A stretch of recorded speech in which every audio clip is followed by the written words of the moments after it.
ಮಕ್ಕಳ ಭವಿಷ್ಯಕ್ಕೆ ಕಕ್ಕುಲಿತೆಗೊಳ್ಳಬೇಡ, ಪಕ್ಕಾಗುವುದು ಭಾಗ್ಯವೆಂತೆಂತೋ ಜಗದಿ.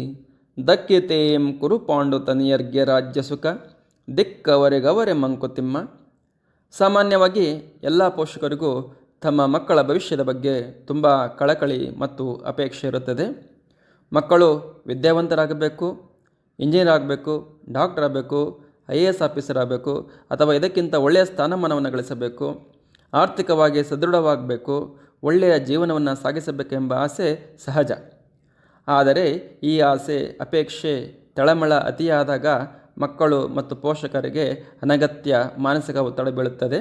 ಆದ್ದರಿಂದ ಮಕ್ಕಳ ಭವಿಷ್ಯಕ್ಕೆ ಕಕ್ಕುಲಿತಗೊಳ್ಳಬೇಡ ಅಂತ ಹೇಳ್ತಾರೆ ಇಲ್ಲಿ. ಪಕ್ಕ ಆಗೋದು ಭಾಗ್ಯವೆಂತೆಂತೋ ಜಗದಿ.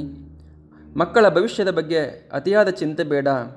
ಎಂತೆಂತಹ ಭಾಗ್ಯಗಳು ಜಗತ್ತಿನಲ್ಲಿ ವಿಧ ವಿಧವಾದ ರೀತಿಯಲ್ಲಿ ಅವರಿಗೆ ಒದಗಿ ಬರುತ್ತವೆ ಅಂತ ಹೇಳ್ತಾರೆ. ದಕ್ಕಿತೇಂ ಕುರು ಪಾಂಡು ತನಿಯರಿಗೆ ರಾಜ್ಯ ಸುಖ.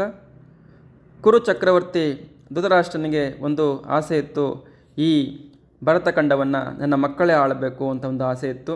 ಅದೇ ರೀತಿ ಪಾಂಡುರಾಜನ ಸುತರಾದ ಪಂಚಪಾಂಡವರಿಗೂ ಕೂಡ ತಾವು ಈ ರಾಜ್ಯವನ್ನು ಆಳಬೇಕು, ತಮ್ಮ ಮಕ್ಕಳು ಈ ರಾಜ್ಯವನ್ನು ಮುನ್ನಡೆಸ್ಕೊಂಡು ಹೋಗಬೇಕು ಎಂದು ಆಸೆ ಇತ್ತು.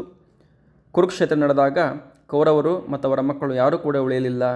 ಪಾಂಡವರು ಗೆದ್ದರೂ ಕೂಡ ಪಂಚಪಾಂಡವರ ಮಕ್ಕಳಾದ ಉಪಪಾಂಡವರು ಕೂಡ ಆ ಯುದ್ಧದಲ್ಲಿ ಹತರಾಗ್ತಾರೆ.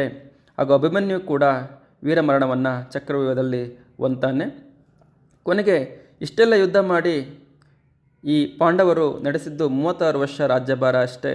ಕೊನೆಗೆ ರಾಜ್ಯವನ್ನು ಮುನ್ನಡೆಸಿಕೊಂಡು ಹೋಗಿದ್ದು ಅಭಿಮನ್ಯುವಿನ ಮಗನಾದ ಪರೀಕ್ಷಿತ. ಆದ್ದರಿಂದ ದಕ್ಕಿತೇಂ ಕುರು ಪಾಂಡು ತನಿಯರಿಗೆ ರಾಜ್ಯ ಸುಖ. ಕೌರವರು ಪಾಂಡವರು ಇಬ್ಬರಿಗೂ ಕೂಡ ರಾಜ್ಯ ಸುಖ ಸಿಗಲಿಲ್ಲ. ದಿಕ್ಕವರಿಗವರೆ ಮಂಕುತಿಮ್ಮ. ಅಂದರೆ ಮಕ್ಕಳಿಗೆ ಅವರವರಿಗೆ ಅವರೇ ದಿಕ್ಕು ಅಥವಾ ಮಾರ್ಗದರ್ಶಿಗಳು ಅಂತ ಇಲ್ಲಿ ತಿಮ್ಮಗುರು ಹೇಳ್ತಾರೆ ಅಂತ ಅನಿಸುತ್ತೆ.